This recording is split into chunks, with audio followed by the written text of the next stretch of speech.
जय श्री कृष्णा। राधे राधे। ओम नमः शिवाय। मित्रों, आज अश्विन मास की पूर्णिमा है और इस पूर्णिमा को शरद पूर्णिमा के नाम से जाना जाता है। कुछ स्थानों पर इसे कोजागरी पूर्णिमा भी कहते हैं। शरद पूर्णिमा साल की सबसे बड़ी पूर्णिमा मानी जाती है। वर्ष 2023 में शरद पूर्णिमा का पर्व 28 अक्टूबर दिन शनिवार को मनाया जाएगा। ये पूर्णिमा सुख सौभाग्य में वृद्धि करती है और सभी मनोकामनाओं की पूर्ति कर धन संपत्ति, सुख वैभव और ऐश्वर्य में वृद्धि करती है। वैसे तो हर पूर्णिमा बहुत महत्वपूर्ण होती है, परंतु शरद पूर्णिमा माँ लक्ष्मी और भगवान विष्णु को अत्यधिक प्रिय है। इसलिए इस पूर्णिमा का महत्व कई गुना बढ़ जाता है। आज मैं आपको सुना रहा हूँ शरद पूर्णिमा में सुनी जाने वाली भगवान श्री सत्यनारायण जी की व्रत कथा। तो बड़ी ही श्रद्धा और प्रसन्न चित मन से इस कथा को पूरा अवश्य सुनिएगा और आपकी सभी मनोकामनाएं पूर्ण होंगी, इसमें कोई शंका नहीं है। आमतौर पर देखा जाता है कि किसी भी शुभ काम से पहले या मनोकामनाएं पूरी होने पर सत्यनारायण व्रत की कथा सुनी जाती है। सनातन धर्म से जुड़ा शायद ही कोई ऐसा व्यक्ति होगा जिसने श्री सत्यनारायण कथा का नाम ना सुना हो। इस कथा को सुनने का फल हजारों सालों तक किए गए यज्ञ के बराबर माना जाता है।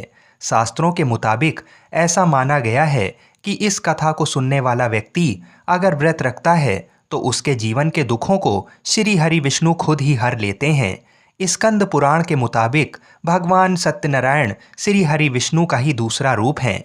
इस कथा की महिमा को भगवान सत्यनारायण ने अपने मुख से देवर्षि नारद को बताया है। पूर्णिमा के दिन इस कथा को सुनने का विशेष महत्व है। कलयुग में इस व्रत कथा को सुनना बहुत प्रभावशाली माना गया है। तो हमारी आपसे विनम्र विनती है कि इस कथा को पूरा अवश्य सुनिएगा। जो लोग पूर्णिमा के दिन कथा नहीं सुन पाते हैं वे कम से कम भगवान सत्यनारायण का मन में ध्यान कर लें, विशेष लाभ होता है।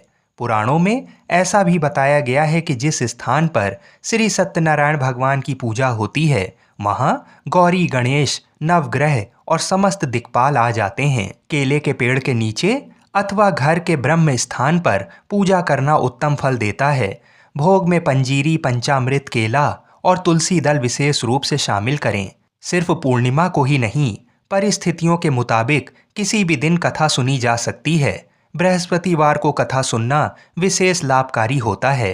भगवान तो बस प्रेम और भाव के भूखे हैं। इस कथा के प्रभाव से खुशहाल जीवन, दाम्पत्य सुख, मन चाहे वर वधू, संतान, स्वास्थ्य जैसी समस्त मनोकामनाओं की पूर्ति होती है। अगर पैसों से जुड़ी कोई समस्या है तो ये कथा किसी संजीवनी से कम नहीं है। तो जब भी मौका मिले भगवान की कथा सुने और सुनाएं। आइए भगवान श्री लक्ष्मी नारायण जी के चरणों का ध्यान करते हुए इस कथा को सुनते हैं। एक समय की बात है, नैमिषारण्य तीर्थ में सौनक आदि 88,000 ऋषियों ने श्री सूत जी से पूछा, हे प्रभु, इस कलयुग में वेद विद्या रहित मनुष्य को प्रभु भक्ति किस प्रकार मिल सकती है तथा उनका उद्धार कैसे होगा। हे मुनि श्रेष्ठ, कोई ऐसा तप बताइए जिससे थोड़े समय में ही पुण्य मिले और मनोवांछित फल भी मिल जाए। इस प्रकार की कथा सुनने की हम इच्छा रखते हैं। सर्वशास्त्रों के ज्ञाता सूत जी बोले, हे वैष्णवों में पूज्य, आप सभी ने प्राणियों के हित की बात पूछी है, इसलिए मैं एक ऐसे श्रेष्ठ व्रत को आप लोगों को बताऊंगा जिसे नारद जी ने लक्ष्मी नारायण जी से पूछा था और लक्ष्मीपति ने मुनि श्रेष्ठ नारद जी से कहा था, आप सब इसे ध्यान से सुनिए। एक समय की बात है, योगी राज नारद जी दूसरों के हित की इच्छा लिए अनेकों लोकों में घूमते हुए मृत्यु लोक में आ पहुंचे। यहाँ उन्होंने अनेक योनियों में जन्मे प्राय सभी मनुष्यों को अपने कर्मों द्वारा अनेकों दुखों से पीड़ित देखा। उनका दुख देख नारद जी सोचने लगे कि कैसा यत्न किया जाए जिसके करने से निश्चित रूप से मानव के दुखों का अंत हो जाए। इसी प्रकार पर मनन करते हुए वह विष्णु लोक में गए। वहाँ वह देवों के ईश नारायण की स्तुति करने लगे, जिनके हाथों में शंख, चक्र, गदा और पद्म थे। गले में वरमाला पहने हुए थे। स्तुति करते हुए नारद जी बोले, हे भगवान, आप अत्यंत शक्ति से संपन्न हैं। मन तथा वाणी भी आपको नहीं पा सकती। आपका आदि, मध्य तथा अंत नहीं है। निर्गुण स्वरूप सृष्टि के कारण भक्तों के दुख को दूर करने वाले हैं। आपको मेरा नमस्कार है। नारद जी की स्तुति सुन विष्णु भगवान बोले, हे मुनि श्रेष्ठ, आपके मन में क्या बात है? आप किस काम के लिए पधारे हैं? उसे निसंकोच कहो। इस पर नारद मुनि बोले कि मृत्यु लोक में अनेक योनियों में जन्मे मनुष्य अपने कर्मों के द्वारा अनेकों दुख से दुखी हो रहे हैं। हे नाथ, आप मुझ पर दया रखते हैं तो बताइए कि वो मनुष्य थोड़े प्रयास से ही अपने दुखों से कैसे छुटकारा पा सकते हैं। तब श्री हरि बोले, हे नारद, मनुष्यों की भलाई के लिए तुमने बहुत अच्छी बात पूछी है। जिसके करने से मनुष्य मोह से छूट जाता है, वह बात मैं कहता हूँ, उसे ध्यानपूर्वक सुनो। स्वर्गलोक व मृत्युलोक दोनों में एक दुर्लभ उत्तम व्रत है जो पुण्य देने वाला है। आज प्रेमवश होकर मैं उसे तुमसे कहता हूँ। श्री सत्यनारायण भगवान का ये व्रत अच्छी तरह विधान पूर्वक करके मनुष्य तुरंत ही यहाँ सुख भोग कर मरने पर मोक्ष पाता है। श्री हरि के वचन सुन नारद जी बोले कि उस व्रत का फल क्या है और उसका विधान क्या है? ये व्रत किसने किया था? इस व्रत को किस दिन करना चाहिए? सभी कुछ विस्तार से बताइए। नारद जी की बात सुनकर श्री हरि बोले, दुख व शोक को दूर करने वाला, ये सभी स्थानों पर विजय दिलाने वाला है। मानव को भक्ति व श्रद्धा के साथ शाम को श्री सत्यनारायण की पूजा धर्मपरायण होकर ब्राह्मणों व बंधुओं के साथ करनी चाहिए। भक्ति भाव से ही नैवेद्य, केले का फल, घी, दूध और गेहूं का आटा सवाया लें। गेहूं के स्थान पर साठी का आटा, शक्कर तथा गुड़ लेकर वह सभी भक्षण योग्य पदार्थों को मिलाकर भगवान का भोग लगाएं। ब्राह्मणों सहित बंधु बांधवों को भी भोजन कराएं। उसके बाद स्वयं भोजन करें। भजन कीर्तन के साथ भगवान की भक्ति में लीन हो जाएं। इस तरह से सत्यनारायण भगवान का ये व्रत करने पर मनुष्य की सारी इच्छाएं निश्चित रूप से पूरी होती हैं। इस कलिकाल अर्थात कलयुग में मृत्यु लोक में मोक्ष का यही एक सरल उपाय बताया गया है। इस प्रकार से श्री सत्यनारायण व्रत कथा का प्रथम अध्याय संपूर्ण हुआ। आप लोग बड़ी श्रद्धा और प्रेम से बोलिए, श्रीमन नारायण नारायण हरि हरि, भजमन नारायण नारायण हरि हरि।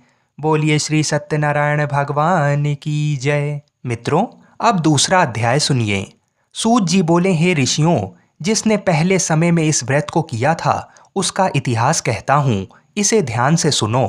सुंदर काशीपुरी नगरी में एक अत्यंत निर्धन ब्राह्मण रहता था। भूख प्यास से परेशान वह धरती पर घूमता रहता था। ब्राह्मणों से प्रेम करने वाले भगवान ने एक दिन ब्राह्मण का वेश धारण कर उसके पास जाकर पूछा, हे विप्र, नित्य दुखी होकर तुम पृथ्वी पर क्यों घूमते हो? दीन ब्राह्मण बोला, मैं निर्धन ब्राह्मण हूँ, भिक्षा के लिए धरती पर घूमता हूँ। हे भगवान, यदि आप इसका कोई उपाय जानते हो तो बताइए। वृद्ध ब्राह्मण कहता है कि सत्यनारायण भगवान मनोवांछित फल देने वाले हैं, इसलिए तुम उनका पूजन करो। इसे करने से मनुष्य सभी दुखों से मुक्त हो जाता है। वृद्ध ब्राह्मण बनकर आए सत्यनारायण भगवान उस निर्धन ब्राह्मण को व्रत का सारा विधान बताकर अंतर्ध्यान हो गए। ब्राह्मण मन ही मन सोचने लगा कि जिस व्रत को वृद्ध ब्राह्मण करने को कह गया है, मैं उसे जरूर करूँगा। ये निश्चय करने के बाद उसे रात में नींद नहीं आई। वह सवेरे उठकर सत्यनारायण भगवान के व्रत का निश्चय कर भिक्षा के लिए चला गया। उस दिन निर्धन ब्राह्मण को भिक्षा में बहुत धन मिला, जिससे उसने बंधु बांधवों के साथ मिलकर श्री सत्यनारायण भगवान का व्रत संपन्न किया। भगवान सत्यनारायण का व्रत संपन्न करने के बाद वह निर्धन ब्राह्मण सभी दुखों से छूट गया और अनेक प्रकार की संपत्तियों से युक्त हो गया। उसी समय से ये ब्राह्मण हर माह इस व्रत को करने लगा। इस तरह से सत्यनारायण भगवान के व्रत को जो मनुष्य करेगा वह सभी प्रकार के पापों से छूटकर मोक्ष को प्राप्त होगा। जो मनुष्य इस व्रत को करेगा वह भी दुखों से मुक्त हो जाएगा। सूत जी बोले कि इस तरह से नारद जी से नारायण जी का कहा हुआ श्री सत्यनारायण व्रत को मैंने तुमसे कहा। हे विप्रो, मैं अब और क्या कहूँ?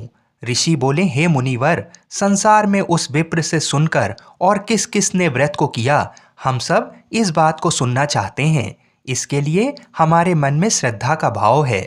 सूत जी बोले, हे मुनियों, जिस जिसने इस व्रत को किया है वह सब सुनो। एक समय वही विप्र धन व ऐश्वर्य के अनुसार अपने बंधु बांधवों के साथ इस व्रत को करने को तैयार हुआ। उसी समय एक लकड़ी बेचने वाला बूढ़ा आदमी आया और लकड़ियां बाहर रखकर अंदर ब्राह्मणों के घर में गया। प्यास से दुखी वह लकड़हारा उनको व्रत करते देख विप्र को नमस्कार कर पूछने लगा कि आप ये क्या कर रहे हैं तथा इसे करने से क्या फल मिलेगा, कृपया मुझे भी बताइए। ब्राह्मण ने कहा कि सब मनोकामनाओं को पूरा करने वाला ये सत्यनारायण भगवान का व्रत है। इनकी कृपा से ही मेरे घर में धन धान्य आदि की वृद्धि हुई है। विप्र से सत्यनारायण व्रत के बारे में जानकर लकड़हारा बहुत प्रसन्न हुआ। चरणामृत लेकर वह प्रसाद खाने के बाद वह अपने घर गया। लकड़हारे ने अपने मन में संकल्प लिया कि आज लकड़ी बेचने से जो धन मिलेगा उसी से श्री सत्यनारायण भगवान का उत्तम व्रत करूंगा। मन में इस विचार को ले बूढ़ा आदमी सिर पर लकड़ियां रख उस नगर में बेचने गया जहां धनी लोग ज्यादा रहते थे। उस नगर में उसे अपनी लकड़ियों का दाम पहले से 4 गुना अधिक मिलता है।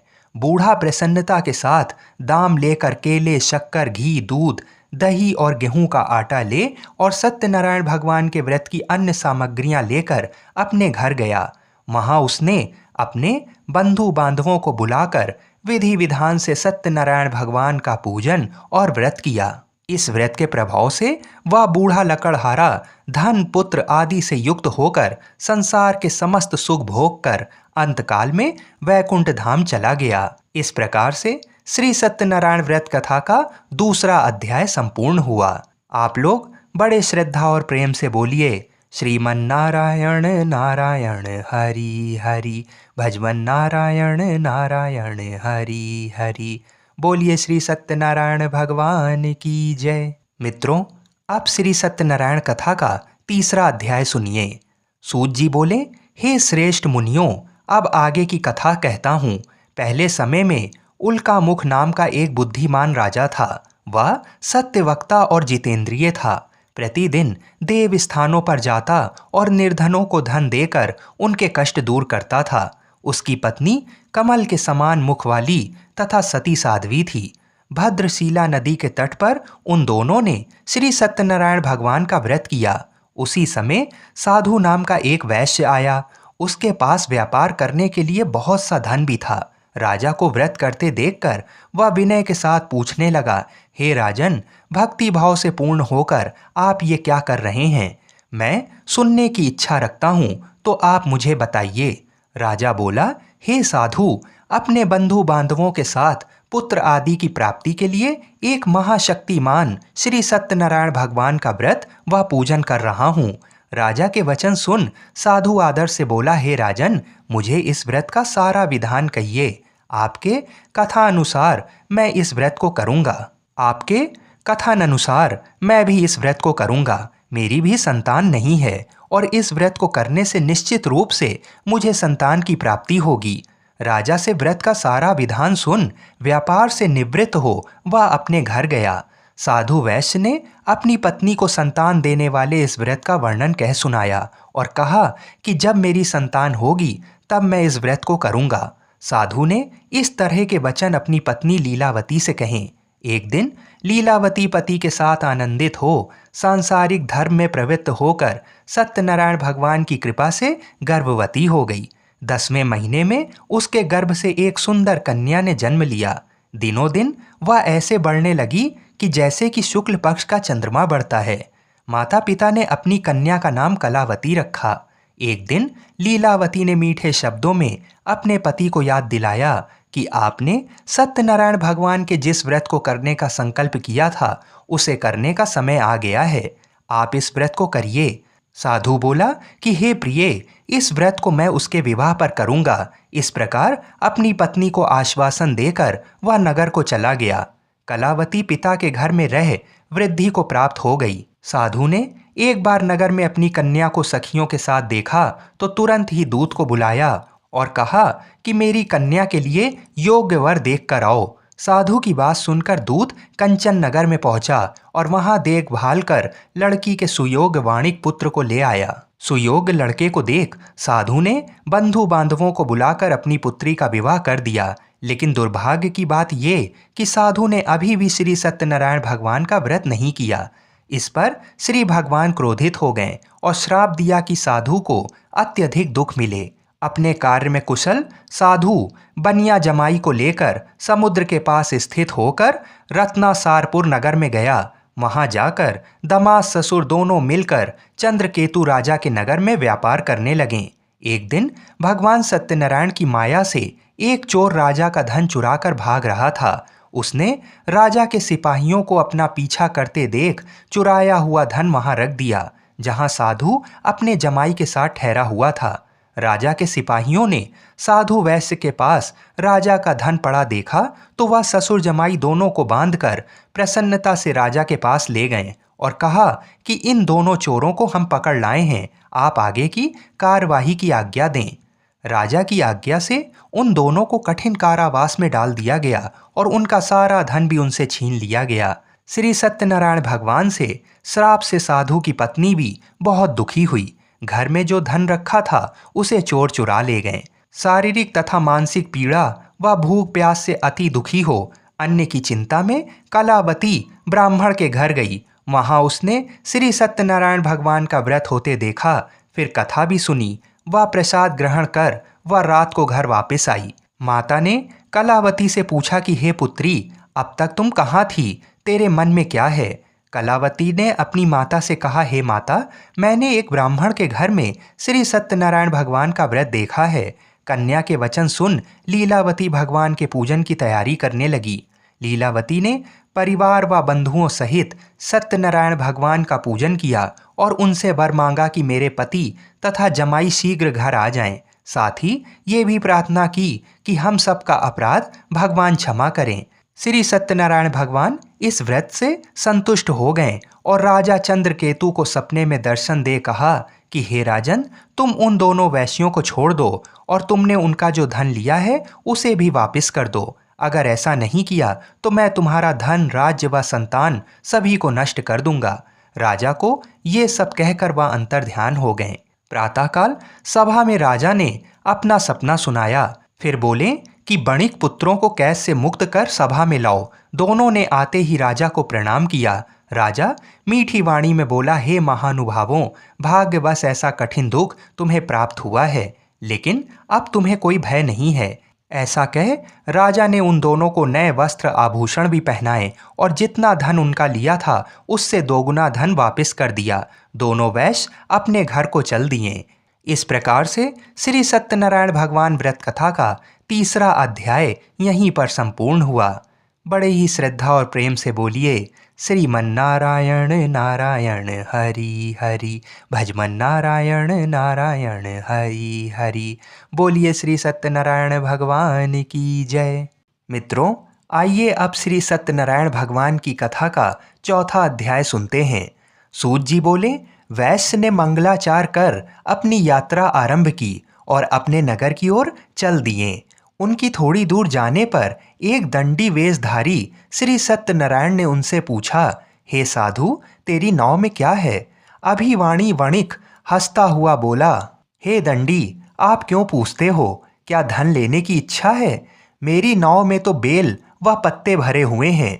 वैश्य के कठोर वचन सुन भगवान बोले, तुम्हारे वचन सत्य हों। दंडी ऐसा वचन कहकर वहां से दूर चले गए। कुछ दूर जाकर समुद्र के किनारे बैठ गए। दंडी के जाने के बाद साधु वैश्य ने नित्य क्रिया के पश्चात नाव को ऊंची उठती देखकर अचंभा माना और नाव में बेल पत्ते आदि देख वह मूर्छित हो जमीन पर गिर पड़ा। मूर्छा खुलने पर वह अत्यंत शोक में डूब गया। तब उसका दामाद बोला कि आप शोक ना मनाएं, ये दंडी का श्राप है, इसलिए हमें उनकी शरण में जाना चाहिए, तभी हमारी मनोकामना पूरी होगी। दामाद की बात सुनकर वह दंडी के पास पहुंचा और अत्यंत भक्ति भाव नमस्कार करके बोला, मैंने आपसे जो असत्य वचन कहे थे उनके लिए मुझे क्षमा कर दें।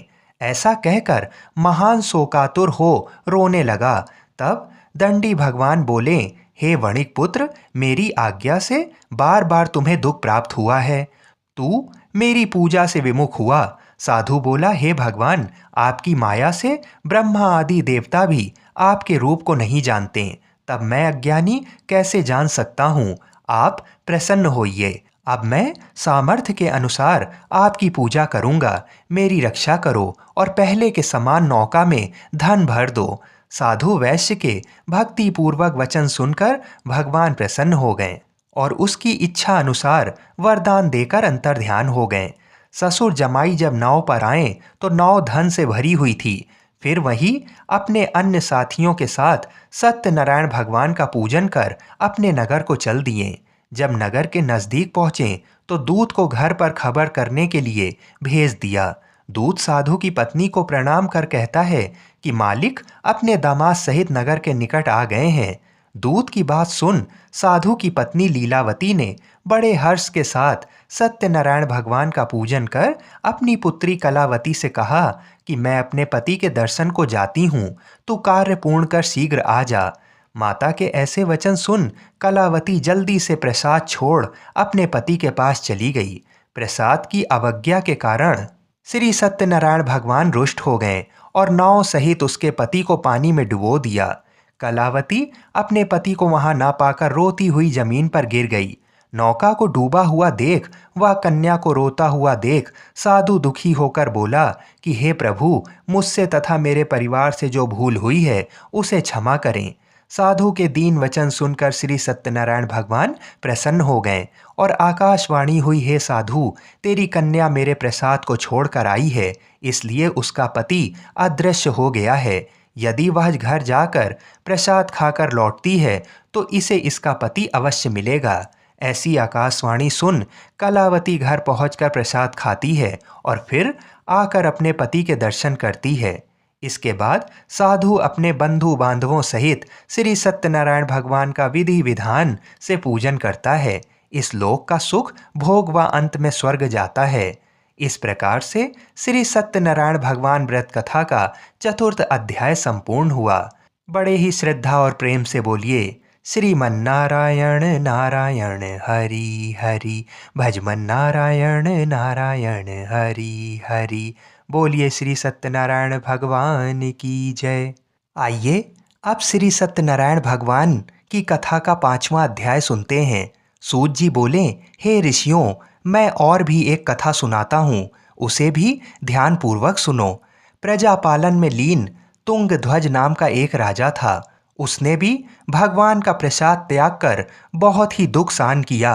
एक बार वन में जाकर वन्य पशुओं को मारकर वह बड़ के पेड़ के नीचे आया। वहां उसने ग्वालों को भक्ति भाव से अपने बंधुओं सहित सत्यनारायण भगवान का पूजन करते देखा। अभिमानवश राजा ने उन्हें देखकर भी पूजा स्थान में नहीं गया और ना ही उसने भगवान को नमस्कार किया। ग्वालों ने राजा को प्रसाद दिया, लेकिन उसने वह प्रसाद नहीं खाया और प्रसाद को वहीं छोड़ वह अपने नगर को चला गया। जब वह नगर में पहुंचा तो वहां सब कुछ तहस नहस हुआ पाया तो वह शीघ्र ही समझ गया कि ये सब भगवान ने ही किया है। वह दोबारा ग्वालों के पास पहुंचा और विधि पूर्वक पूजा करके प्रसाद खाया तो श्री सत्यनारायण भगवान की कृपा से सब कुछ पहले जैसा हो गया। दीर्घ काल तक सुख भोगने के बाद मरणोपरांत उसे स्वर्गलोक की प्राप्ति हुई। जो मनुष्य परम दुर्लभ इस व्रत को करेगा तो भगवान सत्यनारायण की अनुकंपा से उसे धन धान की प्राप्ति होगी। निर्धन धनी हो जाता है और भय मुक्त हो जीवन जीता है। संतानहीन मनुष्य को संतान सुख मिलता है और सारे मनोरथ पूर्ण होने पर मानव अंतकाल में बैकुंठ धाम को जाता है। सूत जी बोले, जिन्होंने पहले इस व्रत को किया है अब उनके दूसरे जन्म की कथा कहता हूँ। वृद्ध सतानंद ब्राह्मण ने सुदामा का जन्म लेकर मोक्ष की प्राप्ति की। लकड़हारे ने अगले जन्म में निषाद बनकर मोक्ष प्राप्त किया। उल्का मुख नाम का राजा दशरथ होकर वैकुंठ को गए। साधु नाम के वैश्य ने मोर ध्वज बनकर अपने पुत्र को आरे से चीर कर मोक्ष पाया। महाराज तुंगध्वज ने स्वयंभू होकर भगवान में भक्ति युक्त हो कर्म कर मोक्ष पाया। इस प्रकार से श्री सत्यनारायण व्रत कथा का 5वां अध्याय संपूर्ण हुआ। बड़े ही श्रद्धा और प्रेम से बोलिए, श्रीमन्नारायण नारायण हरि हरि, भजमन नारायण नारायण हरि हरि। बोलिए श्री सत्यनारायण भगवान की जय। आइए अब श्री सत्यनारायण भगवान की आरती सुनते हैं। जय श्री लक्ष्मी रमणा, स्वामी जय लक्ष्मी रमणा। सत्यनारायण स्वामी, सत्यनारायण स्वामी, जनपातक हरणा। ओम जय लक्ष्मी रमणा। रत्न जड़ित सिंहासन, अद्भुत छवि राजे, स्वामी अद्भुत छवि राजे। नाद करद निरंतर, नाद करद निरंतर, घंटा ध्वनि बाजे। ओम जय लक्ष्मी रमणा। प्रगट भये कलि कारण, द्विज को दर्श दियो, स्वामी द्विज को दर्श दियो। बूढ़ा ब्राह्मण बन के, बूढ़ा ब्राह्मण बन के, कंचन महल कियो। ओम जय लक्ष्मी रमणा। दुर्बल भील कराल, जिन पर कृपा करी, स्वामी जिन पर कृपा करी। चंद्रचूर्ण इक राजा, चंद्रचूर्ण इक राजा, तिनकी विपत हरी। ओम जय लक्ष्मी रमणा। वैश्य मनोरथ पायो, श्रद्धा तज दीनी, स्वामी श्रद्धा तज दीनी। सो फल भोग्यो प्रभु जी, सो फल भोग्यो प्रभु जी, फेर स्तुति कीन्ही। ओम जय लक्ष्मी रमणा। भाव भक्ति के कारण, छिन छिन रूप धरियो, स्वामी छिन छिन रूप धरियो। श्रद्धा धारण कीनी, श्रद्धा धारण कीनी, जन को काज सरियो। ओम जय लक्ष्मी रमणा। ग्वाल बाल संग राजा, बन में भक्ति करी, स्वामी बन में भक्ति करी। मन वांछित फल दीना, मन वांछित फल दीना, दीन दयाल हरि। ओम जय लक्ष्मी रमणा। चढ़त प्रसाद सवाया, कदली फल मेवा, स्वामी कदली फल मेवा। धूप दीप तुलसी से, धूप दीप तुलसी से, राजी सत देवा। ओम जय लक्ष्मी रमणा। श्री सत्यनारायण जी की आरती जो कोई नर गावे, स्वामी आरती जो कोई नर गावे। कहत शिवानंद स्वामी, कहत शिवानंद स्वामी, मन वांछित फल पावे। ओम जय लक्ष्मी रमणा। बोलिए श्री सत्यनारायण भगवान की जय। मित्रों, पूरी सत्यनारायण व्रत कथा का निहितार्थ ये है कि लौकिक एवं परलौकिक हितों की साधना के लिए मनुष्य को सत्य आचरण का व्रत लेना चाहिए। सत्य ही भगवान है, सत्य ही विष्णु है। लोक में सारी बुराइयों, सारे कलेशों, सारे संघर्षों का मूल कारण है सत्य आचरण का अभाव। सत्यनारायण व्रत कथा पुस्तिका में इस संबंध में एक श्लोक है जिसका अर्थ है, सत्यनारायण व्रत का अनुष्ठान करके मनुष्य सभी दुखों से मुक्त हो जाता है। कली काल में सत्य की पूजा विशेष रूप से फलदायी है। सत्य के अनेक नाम हैं, यथा सत्यनारायण, सत्यदेव, सनातन, सत्य रूपी विष्णु। भगवान कलयुग में अनेक रूप धारण करके लोगों को मनवांछित फल देंगे। इसी प्रकार से श्री सत्यनारायण व्रत कथा संपूर्ण हुई। श्रीमन्नारायण नारायण हरि हरि, भजमन नारायण नारायण हरि हरि। बोलिए श्री सत्यनारायण भगवान की जय। जय जय श्री राधे।